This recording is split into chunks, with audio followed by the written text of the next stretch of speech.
गिबि गिबियावनो आंनि अननाय आरो सिबिनायखौ आंनि गोसो गोरबोसिनिफ्राय बयनिसिमबो खुलुमहरो। आंनि चेनेलनि नायगिरि गेदेरमा रायजो राजा बयखौबो आसा खालामो गाव गावनि बेसेन गोसा समखौ दसे सम खोनासंलाङोबा गासिबो खाहानिखौ बुजिलांगोन, आंनि गोसो गोरबोआवबो गोजोननाय मोनगोन।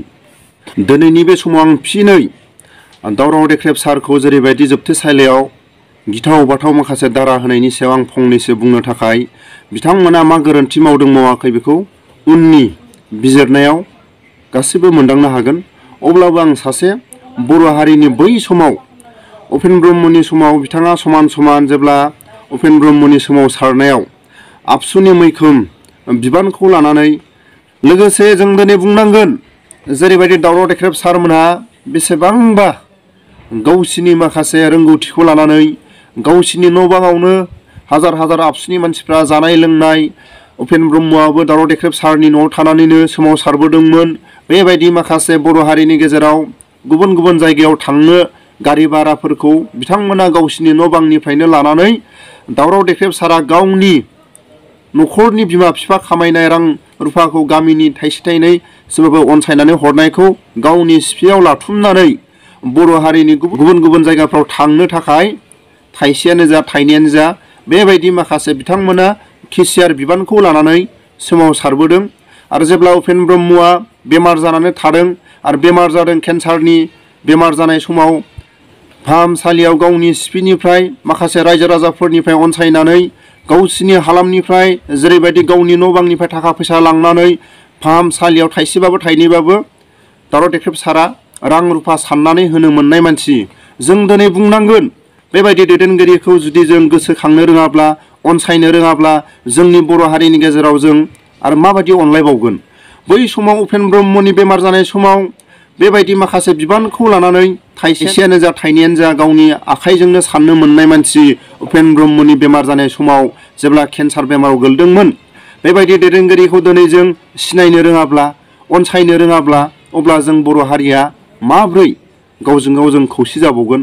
लोगोसे बुंनांगोन जेब्ला बोसोरसेनि सिगां जेब्ला इनकाउन्टार एक्स एनडिबिफोरखौ जेब्ला इनकाउन्टार खालायदों जनक कुमार बिथांमोनखौ जेब्ला क'क्राझाराव बा चिरां जिल्लायाव जेब्ला इनकाउन्टार जेब्ला खालायदों बेबायदि टाइमावबो दावराव देख्रेब सारा जेब्ला पुलिसनि सायाव सरकारनि सायाव खुद्रिबोदों बेबायदि माखासे केसफोरखौ लानानै जों बुंनो हायो।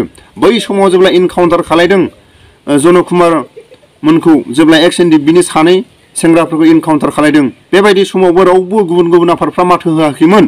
नाथाय जोङो बे समाव जेब्ला दावराव देख्रेब सारमोनहा बैबायदि समाव जेब्ला माथो होदों बेबायदि पुलिसनि सायाव माखासे सरकारजों जुजिदों बे समाव पुलिस बिफाननि माखासे बिथांमोना बे सारमोननि सायाव माखासे रागा जोंनाय दं, बिथांमोननि सायाव माखासे नोजोर दं। बेफोरबायदि केसखौ लानानैबो माखासे बुंनांगोन बर' हारिनि माखासे दिनै एसटिनि सायावबो माखासे खुद्रि माखासे खोथा बुंनाय, जोंनि बर' हारिनि माखासे बिटिआर सिमा बारायनाय जिखुनु जाया समाव दिनै बिटिआरनि माखासे दफाफ्रा दिनै सरकारजों थगायजानाय बेबायदिखौ माथो होनायनि सायाव दिनै सरकारनि सायाव माखासे नोजोर फैदों।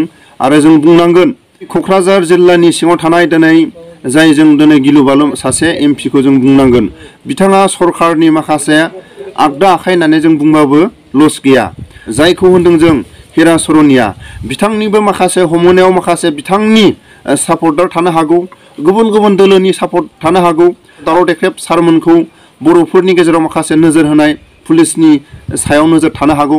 बिनि थाखायनो आं खावलायो बर' हारिनि गेजेराव जों सारमोनखौ माबोरै उदां खालामनो हागोन आरो बेबायदि माखासे दारा होनायनि सायाव जों बुंनो गोनां।